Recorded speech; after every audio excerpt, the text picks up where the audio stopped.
Ya begini, saya bilang setuju karena itu kewenangan subjektif Presiden. Tidak pernah ada ukuran di dalam undang-undang apapun kegentingan yang memaksa itu kriterianya apa.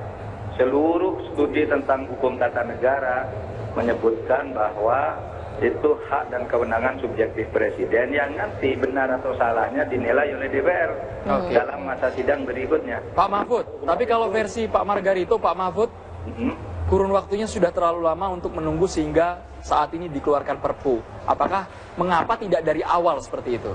Nah itu soal lain lagi. Itu soal penilaian setiap orang. Kalau itu juga memang saya bertanya, kenapa sih Perpu kok lama sekali? Oke. Tuh gitu, kalau itu soal lain ya. Nah, saya juga sama dengan Pak Margarito bertanya, kok tidak dulu-dulu gitu, ketika kasus itu meledak gitu. Kalau sekarang kan sudah lebih normal kalau pakai undang-undang.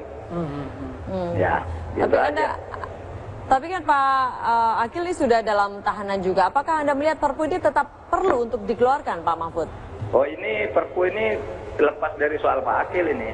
Pak Akil itu kasus pidana yang sifatnya dia pribadi, tapi kalau Perpu itu kelembagaan. Misalnya mengatur cara, yang saya baca sekilas ya, mengatur cara rekrutmen hakim agar lebih transparan dan akuntabel. Kemudian cara mengawasi hakim MK sekarang itu akan diatur di situ. Jadi menurut saya ya benar juga yang seperti itu. Substansinya nampaknya sudah cukup. Cuma saya belum tahu yang sesungguhnya karena bercampur aduk antara unsur orang di luar perumus Perpu itu dengan perumus Perpunya itu sendiri yang tidak pernah mengumumkan secara jelas. Oke, Pak Mahfud. Jadi kita tunggu aja isinya. Iya. 2 minggu kebelakang kita melihat walaupun tadi Bapak mengatakan ini kelembagaan, jangan disangkut pautkan dengan personal Pak Muchtar. Buktinya sengketa pilkada tetap diputuskan, seperti tetap berjalan seperti biasa, Pak. Walaupun proses Perpu ini juga nantinya akan ditandatangani. Ya, itu terserah. Saya kan belum tahu juga isi Perpunya seperti apa. Nah, kalau sekarang mengalihkan pengadilan dari MK atau membiarkan MK tetap menangani atau tidak menangani, itu memang sudah menyangkut materi undang-undang ya. Tetapi ini kan belum jelas juga. Ada yang bilang tetap di MK, ada yang bilang mau dipindah ke MA dan sebagainya. Ini tidak jelas juga apa isi Perpu itu. Kita tunggu aja. Nanti kalau salah kan bisa ditolak di DPR dalam waktu sidang yang akan datang kan. Kalau menurut Anda bentuk pengawasan yang harusnya diberlakukan kembali di Mahkamah Konstitusi seperti apa, Pak Mahfud? Menurut saya harus ada majelis kehormatan yang sifatnya permanen. Kalau sekarang ini kan ad hoc. Satu kasus diselesaikan oleh satu majelis dan fokus pada kasus itu.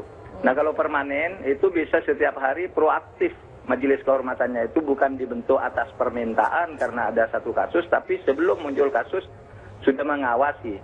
Sebenarnya saya pribadi lebih sangat setuju kalau Komisi Yudisial ya yang mengawasi. Tetapi kan itu sudah tidak mungkin dari sudut pikir konstitusi karena Komisi Yudisial itu dianggap oleh Mahkamah Konstitusi bukan lembaga yang boleh mengawasi hakim konstitusi. Ya. Pak Mahfud, kalau Anda bilang tadi ini berbeda kasus begitu dengan tidak ada hubungannya dengan Pak Akil begitu kan? Iya. Tapi ada juga yang mengatakan bahwa Pak Dipo sempat menyatakan bahwa setuju bahwa Sekjen MK diganti begitu. Ini kan seperti ada pendapat bahwa birokrasi juga di dalam terkait hal ini begitu. Bagaimana Anda menanggapi hal ini?